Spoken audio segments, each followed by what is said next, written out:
The only people who don't want to disclose the truth are people with something to hide. So let me tell you what you did.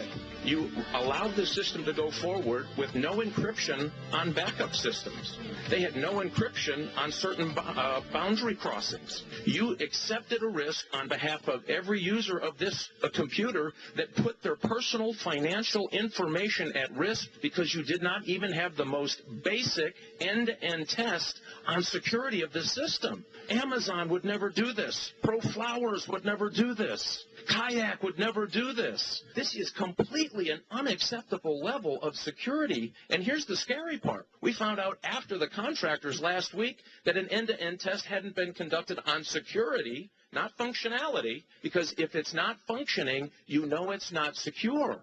You are ongoing hot patches without end-to-end tests. The private contractors told us it would take a very thorough 2 months just for an integrated end-to-end security test that I'll tell you has not happened today. Why? Because you're constantly adding new code every night to protect the functionality of the system. You have exposed millions of Americans because you all, according to your memo, believed it was an acceptable risk. Don't you think you have the obligation to tell the American people that we're going to put you in this system, but you beware, your information is likely to be vulnerable? Would you commit today, Secretary, to shut down the system and do an end-to-end security test so that these Americans can have their information? No, sir. If you read the memo, it goes on to say that weekly testing of our border devices, including interface testing, daily, weekly scans are going on.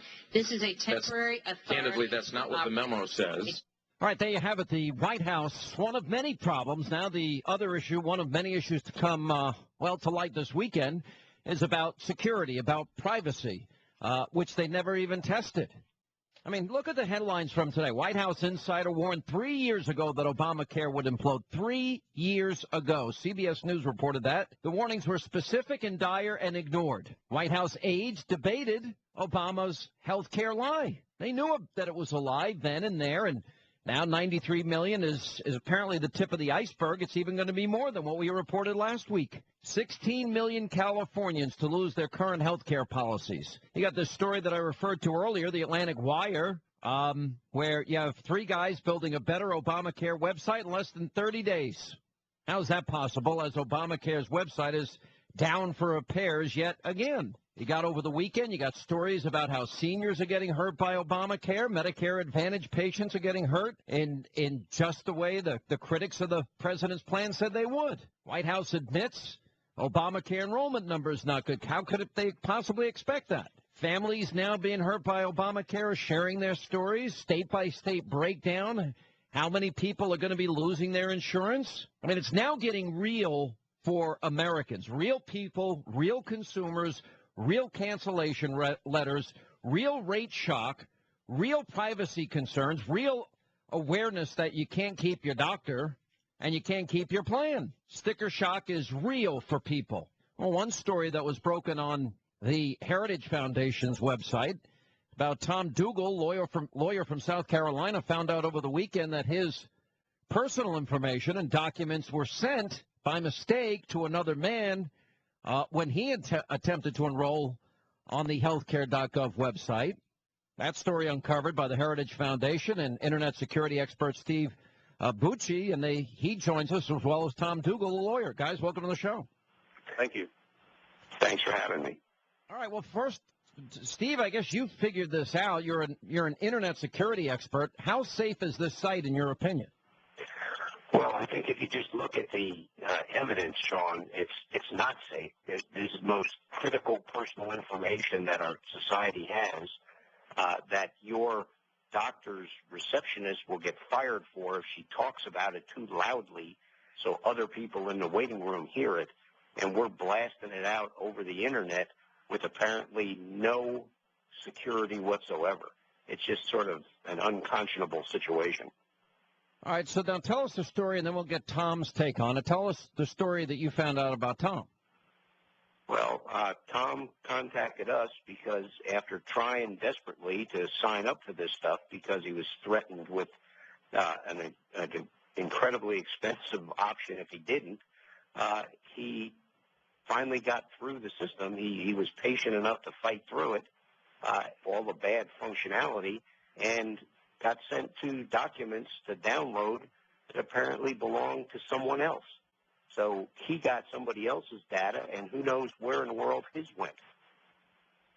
What happened in your world, Tom? You're a lawyer. You live in South Carolina. You went on healthcare.gov. Tell us what happened. Yeah, actually, it's a little bit different. The gentleman up in North Carolina was sent my information and fortunately contacted me on Friday to let me know that that had happened. Of course, there were concerns on my part whether he was fishing for more information, but come to find out, he's actually a very nice gentleman who reported the issue to the Heritage Foundation. And I went to HHS and tried to fix it, but unfortunately, there's no system on their website that allows you to report a security breach. And so I was told I should either go to their online chat or call their 800 number. I spent about an hour on hold on the 800 number, then went to their online chat system and gave them my name, email, and phone number and asked for somebody to contact me so that they could assist me in deleting my information. And I was told that they couldn't accept my personal information on the online chat line, which they had already given out to somebody else, and that only the FTC could handle these alleged releases of my private information, and I had to contact them. So I've sent an email to Secretary Sebelius and also to their OIG, and I have not heard anything back from either of them. So I don't know how much of my information is out there, nor how I'm supposed to be able to delete it from their system. Pretty unbelievable, especially in this day and age of identity theft, security theft, and all that, right?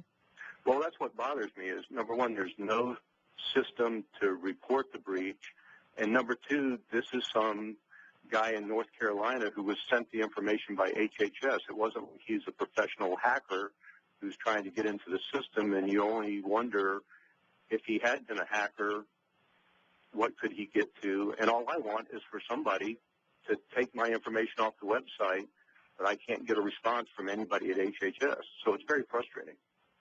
What can he do next from your perspective, Steve? I mean, is there anything he could do to protect himself after the fact here? Well, Tom's doing what he can do, which is not an acceptable solution, but HHS needs to take this system down and fix it. They put up something that is supposed to affect, nominally some of the most vulnerable people in our society, and, people not with Tom's level of understanding of a system. And it's what's going to become of them if they, they're not lawyers. They're not going to know what to do. They're just going to be abused by the system. So it should be taken down and, frankly, rebuilt from scratch, because what they've got just isn't cutting it. Well, I don't think they're going to do that. I mean, they seem just committed to not doing, when the president and Sebelius both said, oh, we're getting the best and brightest to fix this, and now Sebelius is claiming, no, we needed 6 years to do this. And I reported earlier in the program that there's guys that built a better site in 30 days. And I'm thinking, really? And yet they haven't reached out to Microsoft or Apple or any of these other companies.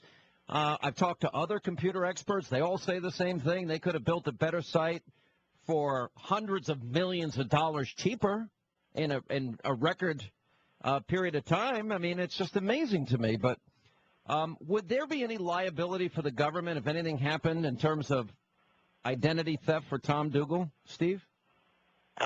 I'm not a lawyer, Sean, but I have to tell you, I could guarantee if a private company had done this, there would be at least criminal charges, if not civil liability. So, what the federal government owns up to remains to be seen. It's a little hard to get money out of them in these situations, but somebody needs to be held to account, and I hope the Congress continues to do what it started to do in making those calls for some sort of accountability. Yeah. All right, Tom, what else do you want to say? Final words. My final words are to Secretary Sebelius, please take my information off your website. I wish she was listening. Believe me, she's not listening to us. But Tom Dougal, I wish you the best. It shouldn't happen to anybody, and you're not the only one in this experiencing this dilemma. So many people now, real people, millions of them. Thank you both for being with us. The only people who don't want to disclose the truth are people with something to hide.